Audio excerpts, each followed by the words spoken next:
சாலமோனின் ஞானம். அதிகாரம் 4. ஒருவருக்கு மகப்பேறு இல்லாவிடினும் நற்பண்பு இருந்தால் அதுவே சிறந்தது. நற்பண்பின் நினைவு என்றும் அழியாதது. அது கடவுளானாலும் மனிதரானாலும் கண்டுணரப்படும். அந்நினைவு பசுமையாய் இருக்கும் பொழுது மாந்தர் அதனை பின்பற்றி நடப்பர்.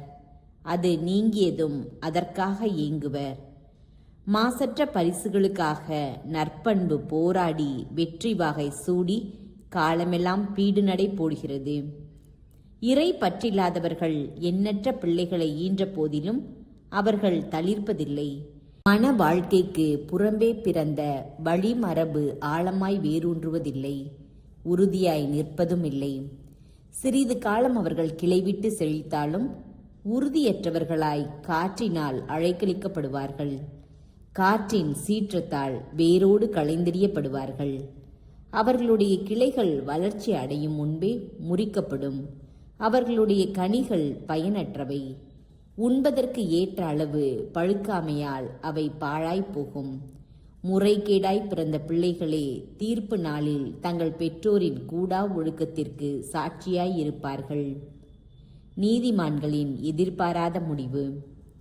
நீதிமான்கள் உரிய காலத்துக்கு முன் இறந்தாலும் இளைப்பாற்றி அடைவார்கள். முதுமையின் மதிப்பு நீடிய வாழ்வினால் வருவதன்று. ஆண்டுகளின் எண்ணிக்கை அதற்கு அளவுகோல் அன்று.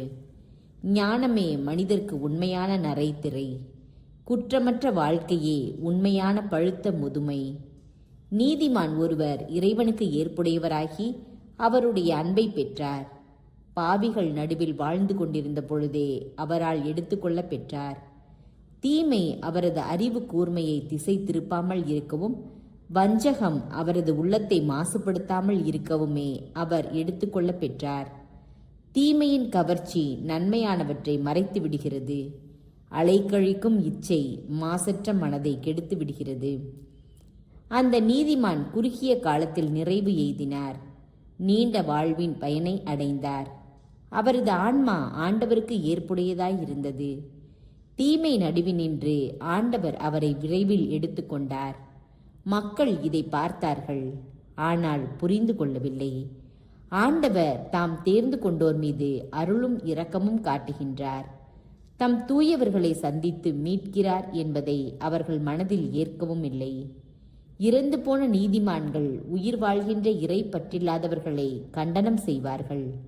விரைவில் பக்குவம் அடைந்த இளைஞர்கள் நீண்ட நாள் வாழும் தீய முதியவர்களை கண்டனம் செய்வார்கள்.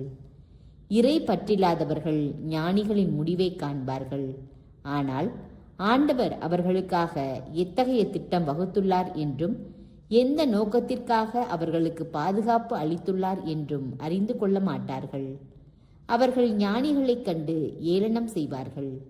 ஆண்டவரோ அவர்களை பார்த்து எள்ளி நகையாடுவார். ஏனெனில் இனி அவர்கள் இழிந்த பிணம் ஆவார்கள். இறந்தோர் நடுவில் என்றென்றும் அருவருப்புக்குரியோர் ஆவார்கள். ஆண்டவர் அவர்களை பேச்சற்று கீழே விழ செய்வார். அடியோடு கலங்க வைப்பார். அவர்கள் முழுவதும் அழித்தொழிக்கப்படுவார்கள். ஆழ்துயரில் மூழ்கடிக்கப்படுவார்கள். அவர்களின் நினைவு கூட மறைந்துவிடும். தீர்ப்பு நாளில் நல்லாரும் பொல்லாரும். இறை பற்றில்லாதவர்களின் பாவங்களை கணக்கிடும் போது அவர்கள் நடுங்கிக் கொண்டு வருவார்கள்.